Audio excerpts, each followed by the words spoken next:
They need to do with Larry Hoover what they done with Tookie Williams during the Rodney King ride. Hey guys, welcome back to the channel. It's your boy T back with another video. And today, guys, we got some breaking news coming out of the White House. President Donald Trump has pardoned Larry Hoover. Larry Hoover has been incarcerated since 1973 for what we'll call gang activity out of the Chicago area. He's also one of the leaders or founders of the Gangster Disciples. He was sentenced to 6 life sentences and I believe plus 200 years. So that's just a little background information.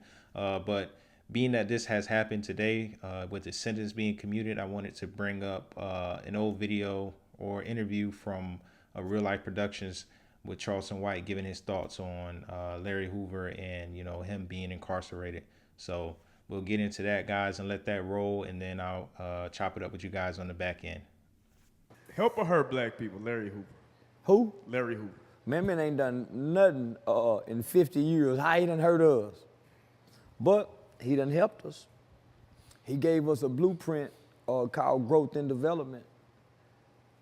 He took gangster. He tried to remove gangster from the culture because we're not Sicilian.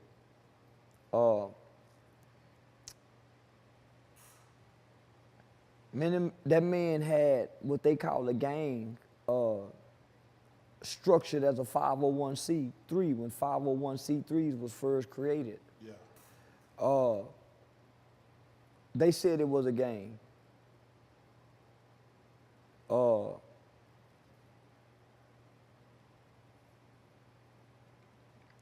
They hurting us. Yeah, the biggest, they hurting us. yeah, they hurt us. They hurting us.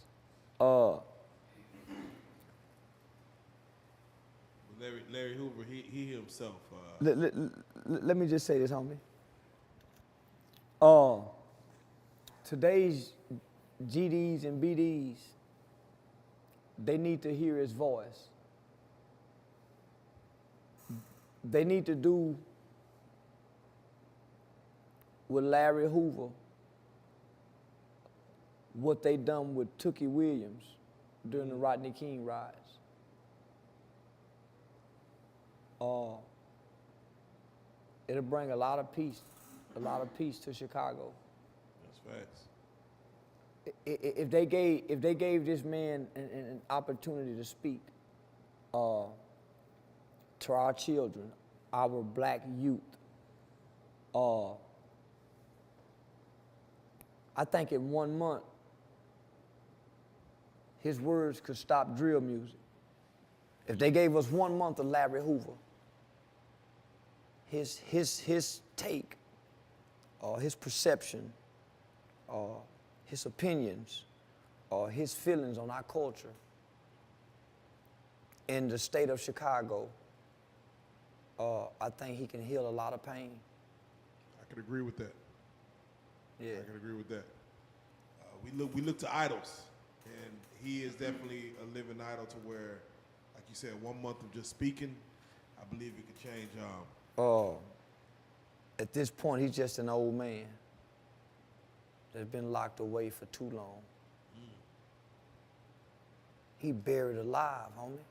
All right, guys, so I'm going to give my thoughts on this a little bit. As you guys heard Charleston White give his take, he pointed out something that, you know, he's just an old man that's been locked away for too long. I really want to highlight that because he has been incarcerated since 1973. That puts us at like 51 years ago. All right. And you got to look at his age now with him being 74 years old, I believe. That's a long time to spend to spend behind bars. You know, some people don't even make it to 51 years old. So you got to look at it like this man has spent his entire adult life incarcerated, you know, and in my opinion, that's, you know, no way to spend the one life that you do get.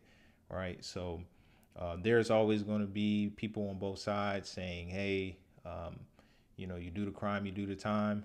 And I'm all for, you know, holding people accountable for what they do. And that's what the courts gave him. That's what he had to do. And the president saw fit for him to be pardoned today or commute his sentence to say, hey, all right, he's done. They're going to let him out. Hey, so he's done his time. So I'm interested to see what he will do now that he's out. Is he going to be a voice of reason to try to get a hold on some of the stuff that's going on in Chicago and across the nation? In my opinion, I think a lot of that is too far gone. I don't see how he could really rein that in. I hope that he does go forward and do something great with the rest of his days that he does have. I would like to see that, now that he's out. But just think about that, guys. The theme of this channel is don't crash out, right? So you see a lot of people, especially young guys out here that just, getting in trouble, throwing their entire life away for split-second decisions that don't make sense, that they're going to regret, and they're going to be sitting there, year after year, some of these kids decade after decade, and they're not coming home, right? Prison will be, where they reside for the rest of their life. And some are even going in under 20 years old, and that's just how it's going to be. So just take heed of that, guys, and don't crash out. Enjoy your life, right? And make good decisions. That's what this channel is going to be about. I hope you guys enjoyed the video. If you want to see that full interview from RealLyfe Productions, the link will be in the description box below. If you like this video, I will ask that you guys hit that like button. Please subscribe to this channel. I'm hopeful that it will blow up and we can get a lot of subscribers and do some great things and have some great conversations on this channel. Until next time, it's your boy T. See you in the next one. Peace.